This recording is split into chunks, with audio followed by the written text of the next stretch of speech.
बोलो सदगुरु महाराज की जय। आज के आनंद की जय।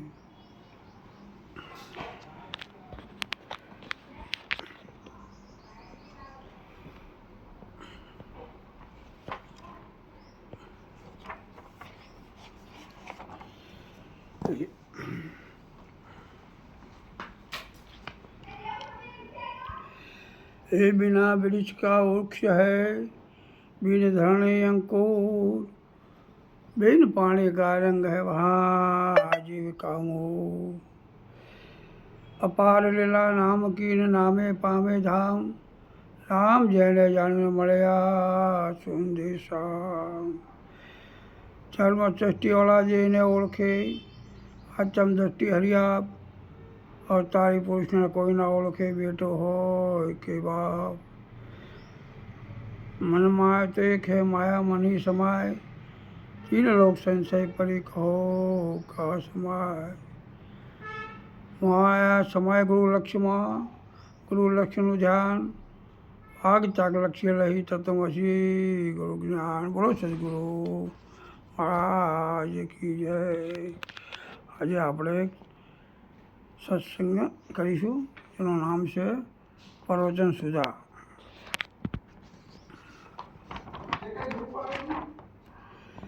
સંત મહાપુરુષો શાસ્ત્રોએ ચાર કૃપા માનવ પર વર્ણવી છે। ઈશ્વર કૃપા આ મનુષ્ય દેહ મળ્યો એટલે પ્રાપ્ત થઈ ગઈ છે। માતા પિતાની કૃપા એ જન્મ આપી ઈશ્વરે મોટો કર્યો એ પણ પ્રાપ્ત થઈ ગઈ છે। સંત શાસ્ત્રોની કૃપા એ પણ વરસી રહી છે। પણ મોટામાં મોટી પોતાના મનની કૃપા અતિ આવશ્યક છે। ભલે તમે સદગુરુ કરાવવા હોય પણ તમારું મન ત્યાં ન જાય તો સદગુરુ આપેલ શાન સમજાતી નથી। માત્ર પોતે કોણ છે તે જાણવાનું છે, કોઈ છોડવાનું કે પકડવાનું નથી, કંઈ પૂજા કે સાધન સાધ્ય કરવાનું નથી। માત્ર સદગુરુએ આપેલ શાન મુજબ તમારે રહેણી કહેણીમાં મનને પરોવવાનું છે। શું કરવાનું છે?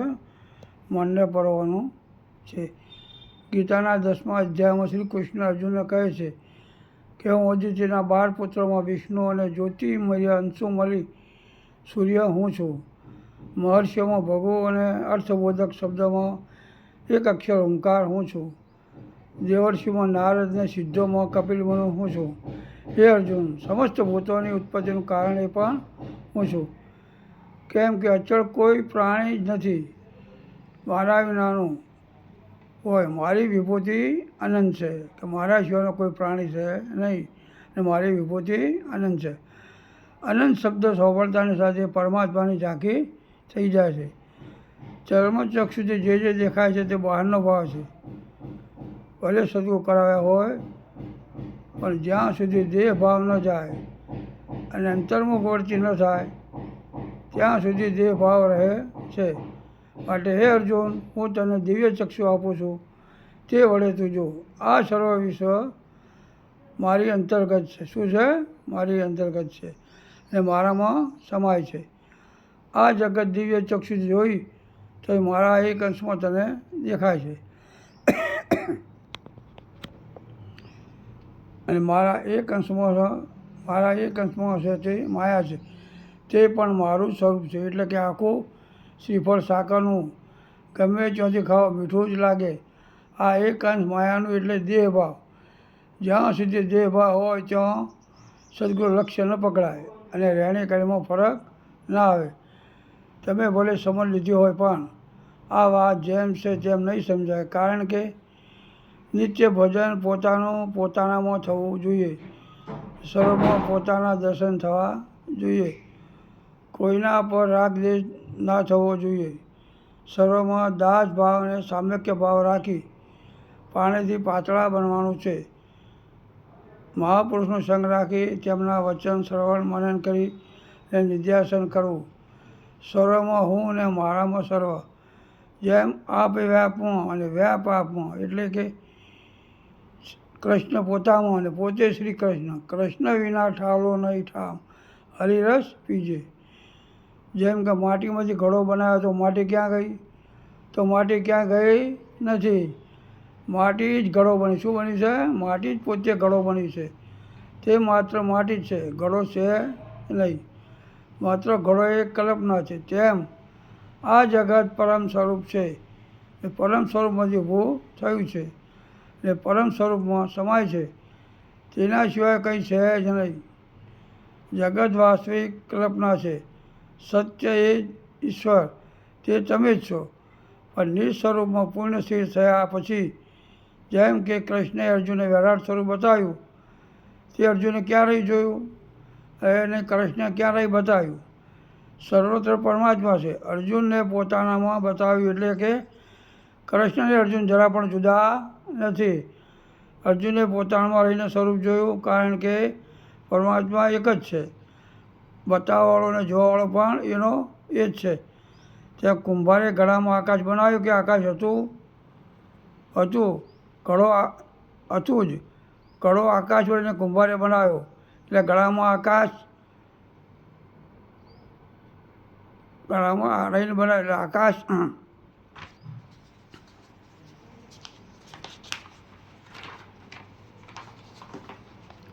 આવ્યું નથી ને ગયું પણ નથી. પણ આખો ઘોડો ક્યાં? આકાશમાં છે. શું છે? ઘોડો આકાશમાં છે. એમ આપણે સર્વ પરમાત્મા છીએ. આ નામનો મહિમા છે. અખંડ નામનું સ્મરણ થાય છે. એ નામ આપણે નક્કી કરવું પડે. જેમ કે નામ એ જ ઈશ્વર, અને નામ સચરાચરમાં વ્યાપી રહ્યું. નામ સિવાય કોઈ પણ વસ્તુ ખાલી નથી. નામ વ્યાપક અને નિર્ગુણ છે. નામથી સર્વ કાર્ય, ઓળખ અને જ્ઞાન થાય છે. નામ સમજી તે મુજબ સદગુરુ શાંતિ, રહેણી કહેણીને શુદ્ધ આચરણ, ને હું ને મારું શુદ્ધ, આ ભવરૂપના બંધનમાંથી મુક્ત થવાય છે. એટલે સ્વસ્વરૂપમાં સ્થિરતા આવે છે. એક પરમાત્મા સિવાય બીજું છે જ નહીં. તો સદગુરુ કોને બોધ આપે છે? સદગુરુ જે જ્ઞાન આપે છે તે પોતે પોતાને આપે છે. સદગુરુ શિષ્યને શિષ્ય ભાવે જોતા નથી, પોતે પોતાને જોવે છે. આ નિજનો મહિમા છે. ઉપદેશ જે કરે છે તે પોતે પોતાને જાણીને કરે છે. પોતાના સિવાય બીજો છે નહીં. આ નામનો મહિમા છે. એક સિવાય અન્ય છે જ નહીં. નિજ એટલે પોતે નામ સ્વરૂપે રહ્યો છે. જીવ ભાવ કેમ કાઢવો? જેને જગત દેખાયું છે તે જગતમાં મોહ પડ્યો છે, ત્યાં સુધી જીવ ભાવ રહેવાનો. એનામાં કશું બગાડ થયો નથી. જીવ ભાવ આવ્યો છે કે લાવ્યો છે, જીવ એ જ શિવ છે. તેમાં કોઈ બગાડ થયો નથી. પણ જ્યાં સુધી તમારું મન ભરેલું હોય ત્યાં સુધી વાત સમજણમાં આવતી નથી. મન જો ઘણીવાર પણ ખાલી રહેતું નથી. એક પછી એક સંકલ્પ કાઢ્યા કરે છે. મનમાં સુરત મૂર્ત રૂપે પડેલી હશે તો નહીં સમજાય. શું કહે છે? મનમાં સુરત મૂર્ત રૂપે પડેલી હશે તો નહીં સમજાય. કારણ કે તે જગતનું સ્વરૂપ છે. જગતના સ્વરૂપથી નહીં સમજાય. આ નામનો મહિમા છે. જ્યાં જુઓ ત્યાં નામ. સકળ સંસારમાં નામ સિવાય કંઈ છે જ નહીં. તમારું નામ ફઈએ પાડ્યું. આ પેઢીનું નામ આપણે પાડ્યું કે સીધા પરમાત્મા છે કશું છે? પેટીનું નામ આપણે પાડ્યું. એક સિદ્ધાંત પરમાત્મા છે કશું નથી. પેટી ક્યાં પડી છે? અંદર છે કે બહાર? જેવું કશું નથી, નિરંતર છે. જેમ ગીતામાં ભગવાન કહે છે, આ બધું મારી અંતર્ગત છે. કહે અમે સદગુરુ ઘેર ગયા હતા, એમ નહીં. આ ગુરુ મહિમાની વાત છે. ભજનો નહીં કરવાના, વ્યવહાર નહીં કરવાના. તમે તમારાથી જુદા ના પડો. આ બધું થઈ રહ્યું છે. તમે નાહકનો ભાર માથે શા માટે લો છો? સચરાચરમાં નામ અવિચળ વ્યાપ્ત છે. એ નામ છે અને ભજન એ નામ છે. સ્વયંની ઓળખાણ ના થાય ત્યાં સુધી નામ સમજાતું નથી. જ્યાં નસીબ પડે ત્યાં નામ જણાય છે. મારા સિવાય કંઈ નથી બની રહ્યું. અંતર્ગત ભોગવટો કોને છે? ભોગવટો કોને છે જ નહીં. ભોગવટો કોઈને છે જ નહીં. પ્રકૃતિનું કામ કરે છે. પણ તમે પોતે માથે ઓરી લીધું માટે જે થાય છે તે પરમાત્માની કૃપાથી થાય છે. હું કશું કરતો નથી. તે તો સર્વના ધર્મ મુજબ થયા કરે છે. બધા વચનમાં રમી રહ્યા છે. વચન એટલે તારા સિવાય કોઈ છે જ નહીં. સ્વયં સ્વરૂપ સમજ્યા પછી સદગુરુ એ શિષ્યની વ્યાખ્યા રહેતી નથી. આંતરિક ક્રિયા થઈ રહી છે. તે હું કરું છું તે ભાવ આવ્યો તે નાહકનો બોજો છે ને તે જ ભોગવટો છે. કર્મમાં નિષેધ કર્મ શાસ્ત્રોએ કરવાની ના પાડી છે. સતો જો અંતર્ગત થાય તો માથે ના હોરી લેવું તે તેની ઈચ્છાએ થઈ રહ્યું છે. જેમ કે 4 ચોથનું દ્રષ્ટાંત ગામમાં ગુરુ મહારાજ હતા. આ ચારે જે ગુરુ કરાવવા તેમની પાસે ગયા તો છોટીઓ ગુરુ કરાવવા ગયા તો ગુરુ મહારાજ જાણતા હતા કે આ લોકો કેવા છે.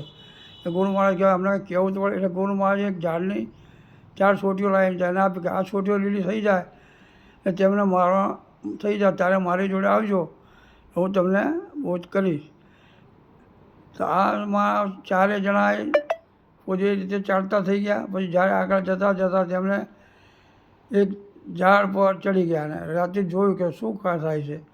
તો ત્યારે 16 લોકો ત્યાં આવી અને ત્યાં બેઠા હતા અને ભાગ પાડી રહ્યા હતા. અને એમાંથી એક ભાઈ કહેતો કે આ ગામમાં મારા સાસરા છે અને મારી બહુને મોકલતા મારા ગામમાં કૂવામાં નાખી દેવું છે. બધા લોકો આમ થાય એટલે આવું એને વિચાર વખતા હતા. તો એ લોકોએ હોભળ્યું કે હા સારા આ તો ગામને બરબાદ કરી નાખી. એટલે તેઓ નીચે આવી તેને માર્યા એવા માર્યા ને તે લોકો ગામ છોડીને જતા રહ્યા અને એમને મારવાનું કાર્ય કર્યું. પણ તેમનો ભાવ કેવો હતો? શુદ્ધ હતો. તો તેમાં છોટીઓ ધીરે ધીરે ફણકા ફૂટ્યા અને લાલાશ થઈ. એટલે તે પછી ગુરુ મહારાજ પાસે ગયા અને ગુરુ મહારાજ તેમને બધા એટલે કે ગુણ ગુણમાં વર્તી રહ્યા છે. જેમ કે સત્વગુણવાળો પુરુષ સત્સંગ ભજનમાં રમણ કરે છે. પણ ગુરુ મહારાજ એક પુરુષ આવી કે બાળક તળાવમાં પડી ગયું તો તરત જ બચાવવા રજોગુણ પ્રવેશ કરે છે. કેમ કે આ બાળક બચાવવા પછી જ્યારે ખબર પડે કે આ માણસે બાળકને ધક્કો માર્યો તો તેના ઉપર રજોગુણ પણ પ્રવેશ કરે છે.